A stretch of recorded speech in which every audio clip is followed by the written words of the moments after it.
Good morning and welcome back to the garden. Now there's been a little bit delay because we've been busy with the family.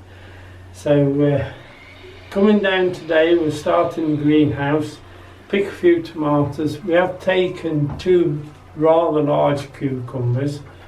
We've taken the basil off again. That's 2 crops we've had out of it up to now, and as you see it's coming again now.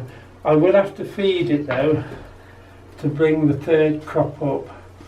I'm going to pick 1 or 2 tomatoes out of here that are ready, and then we'll pick some more from the outside crop. Now these are the yellow ones, bumblebee. They're very early, they're ready, well they're beginning to come ready now. So we'll pick those and we'll get those broad beans up, and we must prune that plum tree today while it's nice and dry and sunny. There is rain due in the early hours tomorrow, but it should be dried off by then, so we'll be perfectly alright. Right, we'll just pick these bumblebees first. Can't really see, but they're nice tomatoes. Lovely colour, easy pickers. But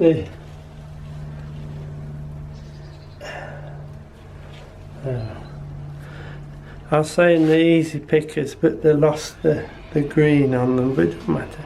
So that's first 4 of the bumblebee. I have set another batch of spring onion to follow those up there. These will be the autumny ones, white Lisbon. Right, let's see if we can get these off better.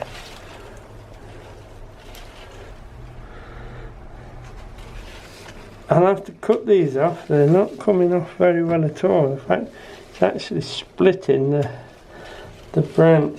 That'll be alright like that.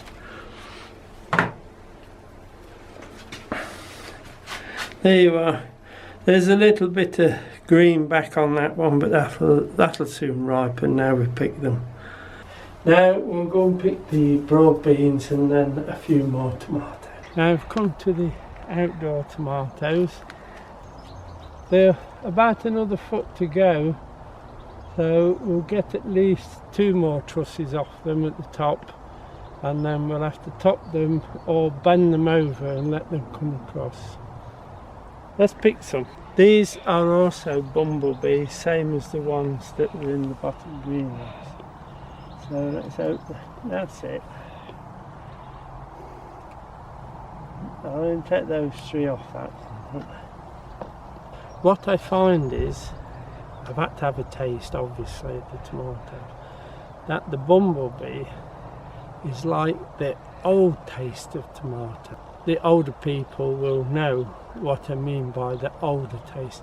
Whereas the Gardener's Delight have been bred to have a sweet taste, these have a more of a tomato taste, which is quite nice actually. Let's pick them. Take all these bottom ones. Like 2. Yeah, that one could come. And I'm still bottle watering even though it rains in the day. Like yesterday we had some heavy rain, some hailstone, but I still watered them this morning. Right, I'll get them picked and then I'll come back to you. There you are, there's a few first pick of tomatoes this season, so that's quite nice. Apart from a couple of tasters, obviously that's the first crop. Let's go and pick those broad beans. They've been waiting a while, so we'll have to get those done. As you can see, the broad beans are well ready. The tops are going down now in the heat, etc. I did notice there's a little bit of rust on them, but it's perfectly alright for the beans now. If we get them up, they'll be alright. I should cut them off with the secateurs and then just strip the beans off them.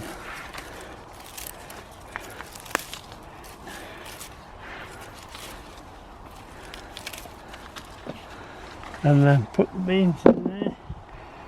Not that one though, that one's soft, so they go in the wheelbarrow. There'll be quite a few, I believe, here. That one's soft, so we'll not have that one. Don't forget there are little globules of nitrogen all over the roots of the beans, so if you leave them in the soil, that nitrogen will then go into the soil. I'll harvest them like this. Look, I just cut that off. I just take the ties off. The ties we put on the path so that we can pick those up at the end. We don't want ties digging into the garden, do we? And then just strip the beans and put the tops in the wheelbarrow. They can go in the compost bin. They rot down quite quick actually, these do. We'll get on with the harvest and then come back to you and show you what we've got. These are the broad beans we've just harvested. Plenty there for us. There looks a lot, but when you get them out the pods, there's not so many as you think. These overwintered onions, they're beginning to die back a little bit now, which I like to see. And they've had such a chaotic growing season with the weather and the floods. What I shall do is, after we finish this video, I shall lift them and lay them on the top. But we'll just have a look what we got anyway. You see I should check every one, make sure they're nice and firm around the bottoms. That one's alright. This one's cleaning a little, look, that'll be fine. But what I should do is lay them out and let them dry. I might just put them on some mushroom boxes to keep them off the ground a little bit, so the air can get under them. Some have started to go down. I think they're on the way now. It's time to do something with them. I'm sure once they've been dried out, Diane will be able to do something with those. Probably into the freezer. It's firm enough. So all is not lost.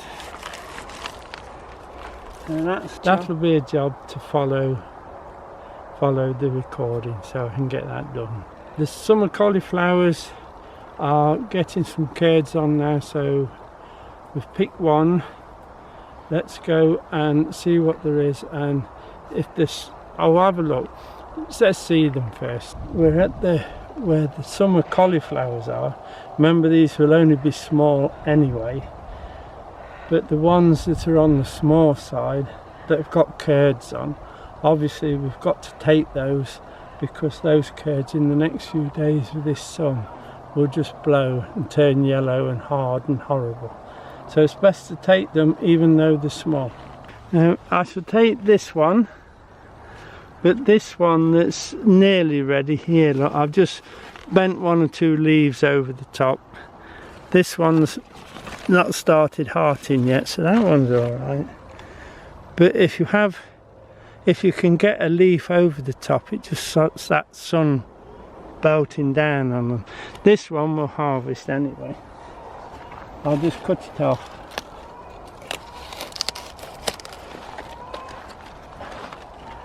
That's it. These outer leaves, they'll go for the chickens, obviously. I'll just dress it down a bit for you. That's the leaf that I'd bent over, look, to stop the sun burning it. Two actually, look. And then just take those off. There you are. Not the sharpest of knives. Nice little summer cauliflower. Pure white. Clean as a whistle. Nothing on it. So that's going to go down nicely. Like I said, it's no good leaving these little ones, because that will just woof and they'll be not even worth eating at all then. So we'll just take those out, dress it back the same, and I'm sure Di will be able to use that. Yeah, it'll be nice. These little ones will go nicely in such like as your cauliflower cheese. This one's still growing because it's still got the leaves wrapped around it. So what we'll do, we'll just bend those over, just keep some of that sun off it, and that'll help stop it from blowing, hopefully. Now, as you can see, there's quite a bit of weed in here, which is very unlike me. What I've done this year is, once I've planted them and put the net on, I've tried not to lift the net at all. If you have it like it is now, harvesting or cleaning, etc., that's when you get all the butterflies and the white fly, green fly even. They'll be going in on the wind, and that's when your problems will start. If you stop them going in too early, you've got a nice clean crop. I'm just going to take this one as well because it's all wide open now, look. We just take it off and we throw it out for now. And let's have a look what we've got. These leaves will go to the chickens. That one will, no, we'll take. I'll show you why.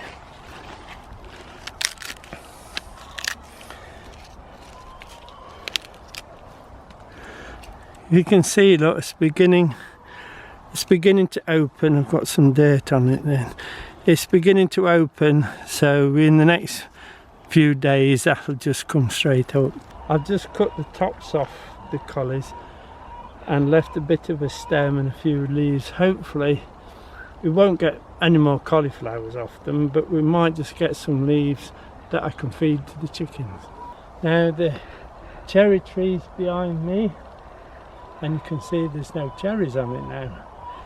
We picked them because the birds had actually found a way to get round the back of it in next doors and get under the net, and they was taking the cherries, so we had to come down and take them rather quick, which we have done. And we did video, if you remember, those 2 baskets was what we picked that morning.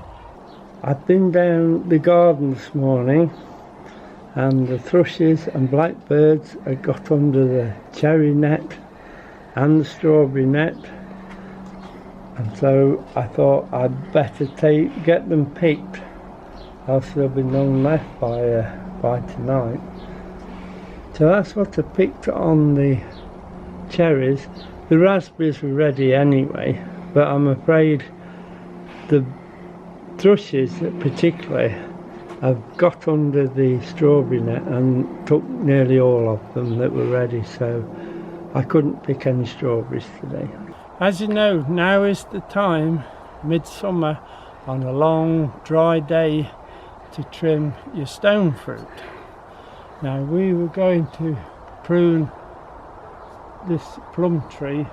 As you can see, all those top branches sticking up, I'll take all those off and make it into a nice round tree again. I do believe, yeah, there's still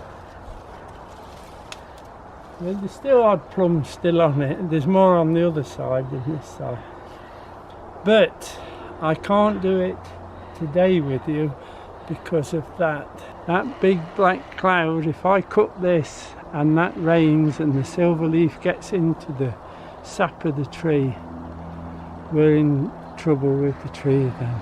The other side of this walnut tree where the aeroplane is, there's another big black cloud coming as well. Now remember, we stone fruit get them done. I'm desperate to get it done, but while these clouds are around I daren't, because just a little bit of rain could spoil it all. So I'll wait, I'll be patient. The last thing I'm going to do with you today, and I'm sure I just felt a spot of rain starting to come down, is to lift these few onions. Now Diane's been saying that she sees these big onions in the supermarkets and she wants me to grow some big ones, so there's 1 or 2 that I've got a bit big in the line, so we'll send those up and see how she gets on with. Just cut round the roots, knock off what it can obviously, and we'll wash them up at the tank. Now what she said is that she'll probably freeze these, because looking at the onion crop this year, we might be a bit short of onions, so these might come in useful for later. Again, 2 with this one.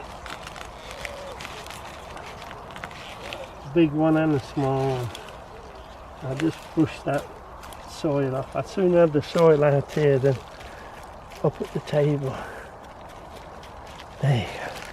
So, alright, there's 1 big one, 2 small ones. That's as good as.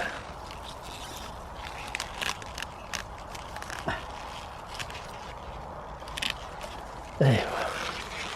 That's another largish one. And there's just 1 more group here. Look, we'll take this as well.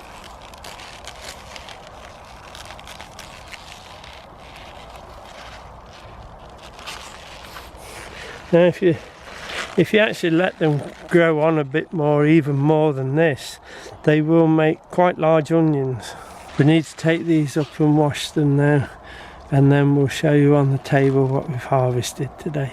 Now that's a bit for today. We'll just show you what we've harvested. Large spring onions that Di wanted for her. There's a nice collie there, and remember I've took those 3 small ones because in the next few days that one's actually starting now. They just burst, and rather than waste them, once they're in the fridge they'll keep for a few days anyway.